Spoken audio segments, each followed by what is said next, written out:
Hey guys, welcome back, it's Ripe again. In today's video, my homeowner association claimed that my pickup truck is an old wreck and towed it away from my property. They ended up turning it into scrap metal at a junkyard. To make matters worse, they ended up suing me for not following their orders. This HOA is totally out of control and I honestly don't know what to do. Here is what happened. I hope this story does not scare off anyone else currently in HOA suburbs. While I have seen some similar stories as mine online, that doesn't mean that they are all necessarily bad. So for some context before I get into it, I'm a mechanic that specializes in the repair of motorcycles, and due to my long hours, I often end up hauling my work home with me in my aging pickup truck. No previous neighbors or any kind of authority ever had an issue with me doing so, but I suppose there's always one that will be the exception.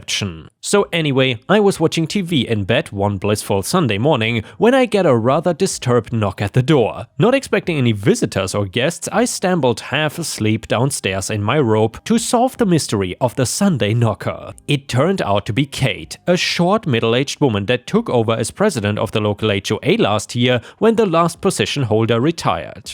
After a brief routine of friendly chatter, she explained that a neighbor who wished to remain anonymous had complained about the state of my yard and driveway. Quoting and paraphrasing, she said, "Looking like a bomb site." Puzzled at the strangeness and rudeness of the accusation, I laughed it off, something Kate seemed annoyed at as she became far more serious and direct about it before she turned and walked off. I shrugged and continued with my day off. When the days flew by, I assumed that it was just an odd occurrence and I would hear no more of it. Until I found a rather pesky piece of paper in my mailbox. The first of many finds that soon littered my mailbox and surrounding driveway. When even that got too full, I started ignoring them after a while due to how ridiculous the situation was being. Fined over $1,000 for the presentation of my yard and driveway. Ignoring them sadly did not exactly make the fines disappear, so instead I spoke to my attorney, who assured me that such a strange charge was definitely illegal and not enforceable. So the next day I rang Kate and confidently told her that my attorney advised me to ignore her fines, mentioning that if they chose to persist, then legal action may be taken. She was taken aback by this assault against her authority, seemingly giving in and agreeing to look into the matter personally to see who or why they were being sent. This seemed to quell their wrath somewhat, although Kate now avoided me at every chance she could. Their HOA did not pursue their demands on my property, so I let them be. During this time, I tried to find out who the mysterious neighbor who initially complained was, and the only thing I could surmise is that it must be Kate herself. Every neighbor I spoke to had been just as confused by the nonsense as I was, and each one denied any involvement, whether that was to be believed or not. All was peaceful and everything was back to normal. The year passed by and spooky ornaments made way for idols to a jolly red man and their little green helpers. It was early December when my second battle with the HOA began. For ignoring their advice and refusing to comply with their rules and regulations, I was being sued by the HOA for the value of $5,000. While the total was not terrible, it was not something I could or would pay with the festive season coming up very soon. I rushed over to my attorney's office and stayed for the rest of the day until he was able to reassure me that it would be safe to leave it in their hands. The next evening he called to say while he could not waive the lawsuit, they did agree to stop the process if I paid a nominal $500 and moved the car to immediate effect. With regrets, I agreed.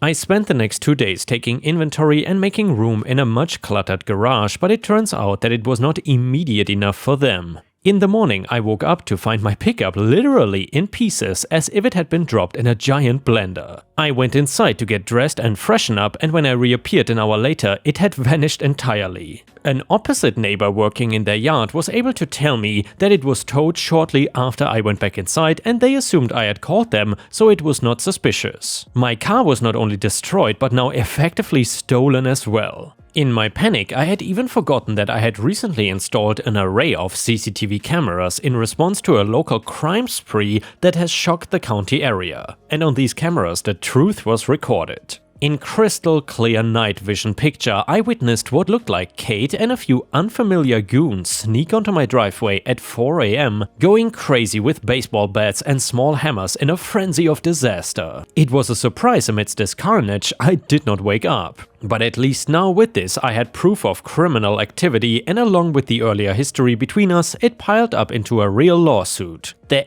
HOA thought they were invincible, they could do whatever they wanted within their small kingdom and the law could not touch them. But I was happy to prove them wrong. Following up on my earlier threats with a whole new box of evidence, my attorney drafted and handed over the legal papers to a very shocked attendant at the local HOA branch, who rang off to find her boss. I was still in the lobby when Kate burst through a back door, followed by the same attendant, Kate's narrowed eyes scanning the room and locking onto me. I waited to see how she would approach the dilemma, but when she began using expletives at the top of her voice, I left without acknowledging her rampage, which only seemed to tick her off even more.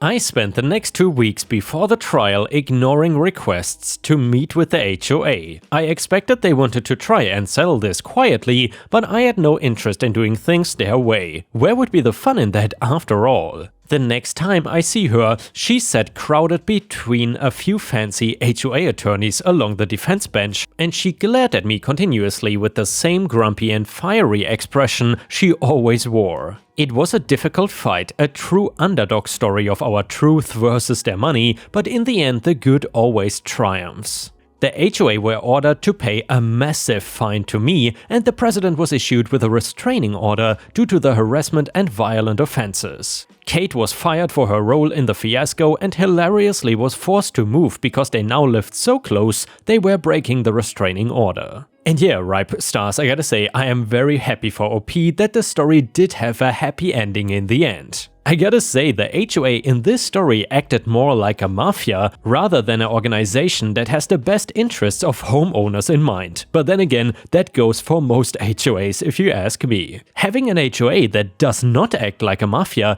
at least lately, would be a very welcome surprise. Anyway, the next one is titled Monster Karen at Airport. So I work for an international airport. I won't say which one, but I'll say it's a busy one where I've heard it all. It's a high-stress environment for both staff and passengers, so you always get someone flying off the handle at one point, which can sometimes be a reasonable and sympathetic reason too. Sometimes for very stupid reasons that are either entirely their fault or just silly altogether. This means handling Karens and entitled people in general is something I've become pretty good at. However, this one request bemused me completely. It's the middle of the afternoon and we are experiencing a lull in activity before another big rush of flights. I am approached by a passenger and her silent husband who does not say a word in this entire exchange. Karen, excuse me, I'm late. At first I think she's going into the line, but she is talking straight to me. I'm ready to see if I can bump her into the priority part of the security line, the usual standard treatment to passengers who are too late. Sometimes things happen. Traffic, a lost bag, lost in the airport, etc. I don't even get a word in before she sticks her finger up to stop me. You know that one, where they whip the finger up to hush you and you instantly see red. That one. Karen, I wanna see if I can change the time. Me, of your flight? Karen, no, a different time. Me, if you wanna go on a later flight, I can... Again. The finger of silence. Karen, I wanna change the time so I can make it for this flight. This already ranking amongst the most entitled individuals I've ever had the displeasure of talking to, but customer service face on, I got it out. Me, I'm sorry, the best I can do is check for any delays to see if it gives you extra time to get to the gate, but I cannot change the flight time. Karen, you're an airport though, you can just change the time. Me, the flights go at certain times so they can all get off at the runway in a certain order. Any changes could mean delays. I'm not sure if that's even accurate, but a white lie to explain why I cannot change her flight time seemed like a way to get her off my back. But, Karen, then delay all the others. Change the time. Me, I don't have any power to control flight times, especially for single passengers. Karen, no, don't delay mine. Just change the time and we can get on with our day. My mind went cross-eyed for a second. Delay first, then don't relay. I was trying to make sense of it all. Me, I cannot change the flight time. I'm sorry. And then the finger again. Karen, you're not hearing me. Change it. Change the time. This time she just spread her arms out patronizingly as if I was struggling putting 2 and 2 together. Me, I cannot change the time of any flights. If I could I would, but I can't. Karen, no. Just change the damn time. At this point I've lost the plot completely. I simply just asked for her boarding card hoping she was not late enough to catch the flight. However, she was, by 2 hours and 14 minutes. Forget the gate, the plane was halfway to its destination by now. Me, I'm sorry, but you've missed your flight. Karen, I know that. That's what I'm trying to say. If you change the time, we can get a new one for the same time and then we'll be on time. Once more explaining this like I'm struggling to put the round block in the circle-shaped hole. Me, I cannot make a new flight happen. If you go to your airline desk, they can book you on a later flight either tonight or tomorrow, but I cannot just… the finger again, this time with venom. Karen, all we want is for you to change the time. I don't see why you cannot do this. It will mean other people who are late can get on brand new flights too. This should be a good thing for you. I saw the husband. He had distanced himself a few yards away, fiddling with the hand sanitizers as if trying to ignore what was going on. And it was at this point that it clicked in my head. Me, you want me to change the time? Like, go back an hour? Karen, finally he gets it. She looked to the husband who was not wanting any of this. Yes, change the time. It should not be hard to do. To that one. She pointed at the destination on the boarding card I was still holding. I could physically feel my brain leave my body in a pink sludge. I had no response for an awkwardly long time. I am Doctor Strange apparently. Me, I cannot do that. I cannot change the time zones. Karen, why not? On the itinerary it shows me the time zone difference, so why not follow it for a change? You're an international airport. That means you fly everywhere. You cannot just adopt a time zone? What if people have jet lag from other countries? Me, no. All flights go in our time zone. No exceptions. Karen, just turn the clocks back. It's that easy. Look. She then fiddled very awkwardly with her phone for a good half-minute before showing me the time zone of a place she wasn't even going to. See? At this point the husband makes the rescue, coming up to her and gesturing her to go, again without words. She called me effing useless and stormed off, and I stood there as if I had just undergone an out-of-body experience. I was certain there was no language barrier because the passport was given to me with the boarding card in it and we were from the same country. I wanted to say that she was drunk, but she spoke very plainly and without slurring her words. Even right now, I cannot believe it really happened. I've been working here for a decade at least, so this ranks amongst the weirdest I've encountered. A woman who wanted me to literally change time itself so she could make a flight she missed by 2 hours. And yeah, Ripe Stars, for some customers you literally have to turn back time to satisfy them. Talk about great customer service. Either way, the next one is titled My Disability Must Be Fake. So my SO was born deaf and had speech therapy growing up. He sometimes talks, but he feels more comfortable just using ASL and reading lips to communicate. He usually only talks when he's around me or his family because he is self-conscious about his talking ability. A few months ago, we were at a local department store looking for Christmas gifts for my sister and his brother. We were in one of the aisles of scented candles discussing which one my sister would like the best when we were approached by a woman that appeared to be in her late 40s.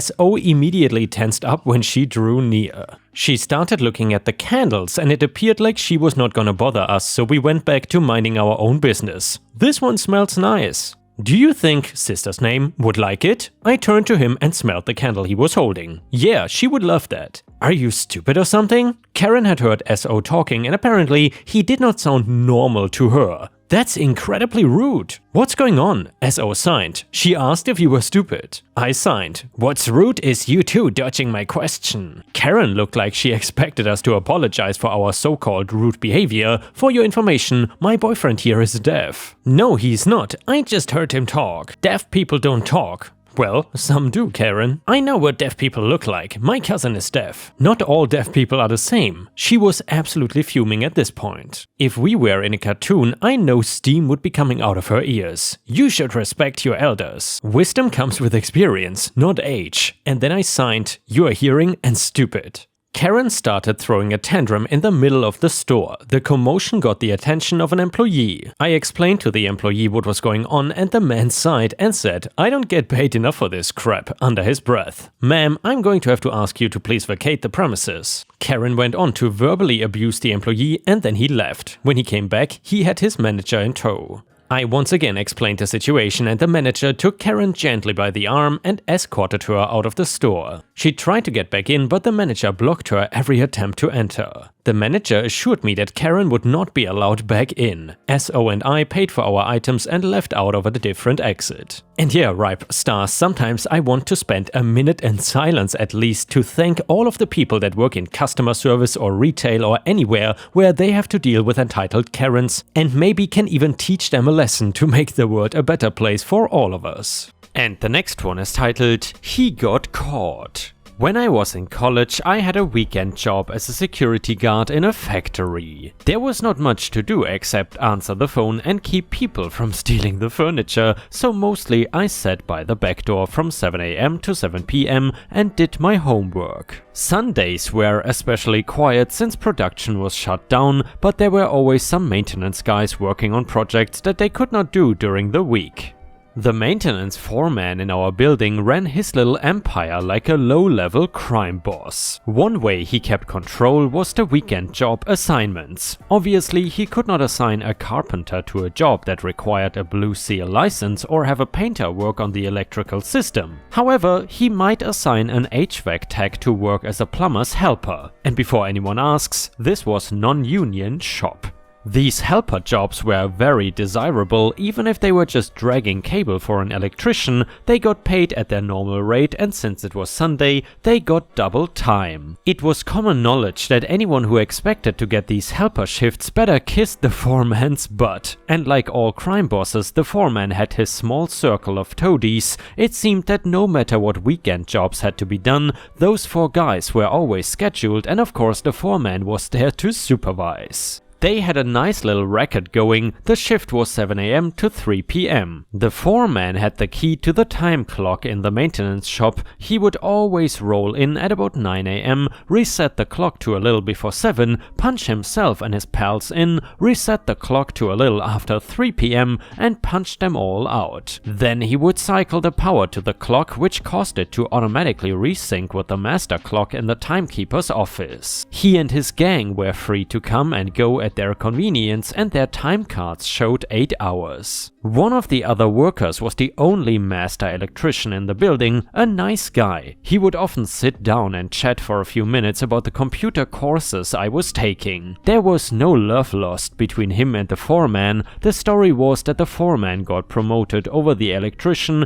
because he and the maintenance manager were golf buddies. Somehow he was never given one of these helper jobs, and when he was assigned a job, one of the toadies was always scheduled to be his helper whether he needed it or not. But when it was time to do the work, the helper was hanging out in the maintenance shop watching TV or playing cards. He really could not complain to the foreman or the maintenance manager, so he laid a trap. Every Sunday that he worked, he made a point to drop by my desk at about 2:30 and ask if the foreman and his gang had already left. Unfortunately, at least one of them would still be in the maintenance shop watching football game or golf tournaments on TV.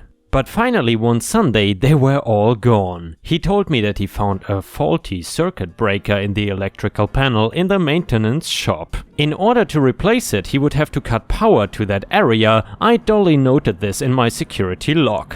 At about 2:45, he cut power to that part of the building. As the rest of the maintenance guys finished their jobs and came back to the shop, I told them then about the power outage. Since the time clock was shut off instead of punching out, they would have to sign out in my security log. Shortly after, they were gone. The faulty breaker was replaced and power was restored. The clock automatically resynced with the master and the electrician punched out. I left a note for the security manager to be sure to send a copy of my log to the timekeeper. Monday, I was back at school, and when I returned to my dorm room, there was a note on my door to call the security manager. He was in his office with the head timekeeper, and they wanted to know about this power outage. Of course, I'm not an electrician, but from my desk I could see into the maintenance shop, and yes, the lights were off for about half an hour. And yes, about a dozen maintenance guys had signed out in my security log. Sorry, I don't recall all their names, but I was especially careful to check each ID badge as they signed out to make sure I entered their names properly in my log. I did not want their pay to get messed up due to my error. So yes, I did see someone working on the time clock. It was the foreman sometime in the morning. And no, I did not think that was strange. He does that every week. I assume it's just regular maintenance. And no, I don't recall when the foreman and those 4 particular guys had come in and left. People come and go all day. As long as they have an ID badge, I really don't pay attention to the exact time. Isn't that what time clocks are for? On Saturday, when I reported for my shift, the electrician stopped by my desk and gave me the rest of the story. After my conversation with the timekeeper, he paid a visit to the vice president who was ultimately in charge of the plant. They called in the maintenance manager, the foreman and his 4 toadies. Perhaps someone could explain why their time cards showed them punching out at 3 PM when the clock was not working. So, all 5 were fired. The electrician was promoted to foreman and the maintenance manager was demoted and reassigned. And every time the new foreman had to work on a weekend, he brought me donuts.